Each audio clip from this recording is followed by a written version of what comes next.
Hello, everyone. My name is Michelle Berber, and welcome to the Onward Education podcast, where we will be celebrating and also discussing some of the challenges associated with having a neurodiverse child.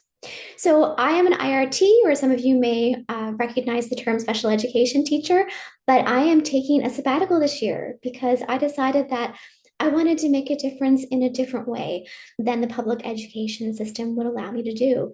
So here I am. I've had so much experience with children who are neurodiverse and have all these gifts to share with the world, but they think differently than we do. And it takes different strategies to effectively teach and parent them.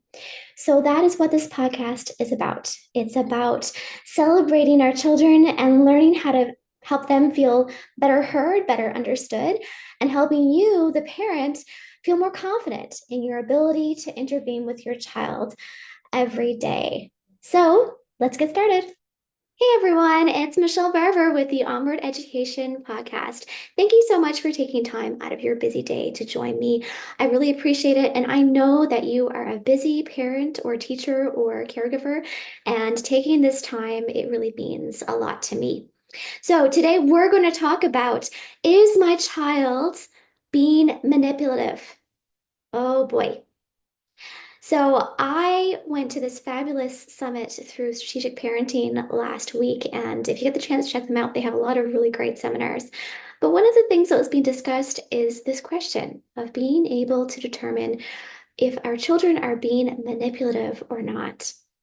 And it struck me as being a topic that would be a good one to chat about on this podcast because you've probably asked yourself the same question. Especially if, for example, your child is tossing out threats like, I am not going to do my homework unless I get more screen time, or there's no way I'm cleaning my room unless you give me extra dessert. So, if you're experiencing these types of back and forth with your child, then this is probably a topic that's going to resonate with you today. And I'll preface it by suggesting that maybe is my child being manipulative is not the right question to ask. When I was kind of considering what I wanted to share with you guys today about this topic, I actually went ahead and looked up the definition, the Cambridge Dictionary definition of manipulative. And this is what it says: controlling someone or something to their own advantage, often unfairly or dishonestly. So when I looked at that definition, I said, "Ooh, that's harsh." Um, but yet this is a word that we tend to associate with our children's behavior. And when I led with the statement that maybe we're not asking the right question, what I meant is there is a root cause for all behavior. And I truly believe that. I've seen it in my students. I've seen it in the cases that I've worked with families. There is a why behind everything that our children do. And when we say that our children are being manipulative, it suggests that all of their needs have been met and that they are choosing to take action to get what they want. So maybe in specific cases, this could be true. But I think the larger question that we need to ask in more cases in our interactions with our children is, what need is not being met? Or alternatively, what is my child trying to achieve or tell me? And if they're, for example, saying they want more screen time in order before they're going to do their homework, for example, maybe you could say at the surface, okay, well, they want more screen time. They're trying to achieve that. That's the goal, more screen time. But let's dig a little deeper. What is the screen time giving them? Is the screen time giving them an opportunity to succeed? Is that world of video games a place where they feel like they can do things right without being confused or without having to ask questions? Is the screen time giving them an escape from the things that they're finding hard? So is it really a strategy to get out of the homework that they don't know how to do? And if that's the case, maybe we need to go back to our child and say, tonight's assignment for math, is that something that you know how to do? Is it something that I can support you with? Is it something that we can get a tutor for or look up a YouTube video together to see how to do this?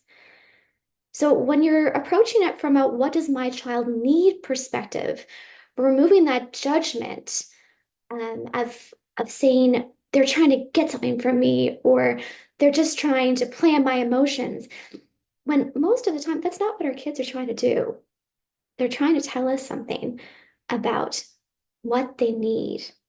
And if we're listening, these interactions can be really valuable with our child. If we go back to the concept of control, and we've talked about this before, but oftentimes when our children are trying to manipulate the situation, they're looking for control. And that is something that we need to look at more from a global perspective to say, okay, if my child is going after control for little things every day that really don't matter that much, are there opportunities for me to give them control that maybe we're trying to take over a little bit too much for? So things like picking out their clothes, things like picking out their lunch, maybe choosing when they want to have their screen time. They might not be able to choose how much screen time they get, but they could potentially decide when they would like to do it. If it'll be right after school, or maybe it'll be right after supper. And if you didn't get a chance to listen to the episode, 2 episodes ago, I believe, episode 7, where we discussed the cards for the visual schedules and allowing your child the autonomy to move around those cards and determine when the negotiable tasks can take place throughout the day. So all of these things can just reframe the way we interact with our child. And if we feel like we're being manipulated, that's making us feel angry and frustrated. So when we interact with our child, it's not coming from a place of wanting to create connection, it's coming from a place of being defensive. And that rarely leads to a positive outcome for anyone. So, my suggestion to you today is when you feel that desire to say, oh, why is my child being manipulative? Maybe step back, reframe, and say, what is my child trying to tell me? What need are they trying to have met by manipulating the situation? And I think you're going to find that that makes a really big difference to the way that your child responds to you and the way that you guys are able to connect.